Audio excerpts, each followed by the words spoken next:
اللہ کی یاد کیا ہے؟ اللہ کا ذکر، اللہ کا تذکرہ. اس کائنات سے جو کچھ دیکھیں، جہاں سے بھی اللہ کو پائیں اس کا تذکرہ کریں، یہی ذکر ہے. اس کو صرف دل کے اندر محسوس کر کے دل تک نہ رہنے دیں، اسے دوسروں کے سامنے بھی بیان کریں. یہ اللہ کا ذکر ہے.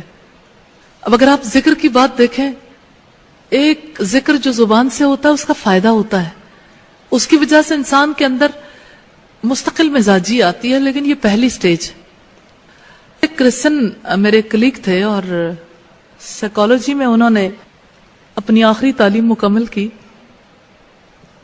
وہ کہتے تھے کہ اہل اسلام کے پاس اتنی بڑی دولت ہے، جب وہ ذکر کرتے ہیں یہ تسبیح ایسی چیز ہے انسان کو ڈپریشن ہو ہی نہیں سکتا. ڈپریشن تو اس کو ہوتا ہے جس کے پاس یہ دولت نہ ہو، جس کے پاس اللہ کو یاد کرنے کے لیے کوئی طریقہ نہ ہو. یہ اللہ کی یاد جو ہے یہ انسان کی مونس ہے.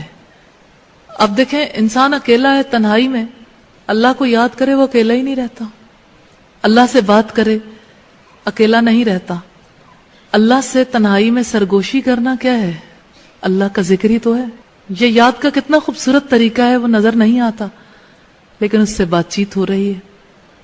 پھر اگر آپ دیکھیں تو جب اللہ سے بات چیت ہوتی ہے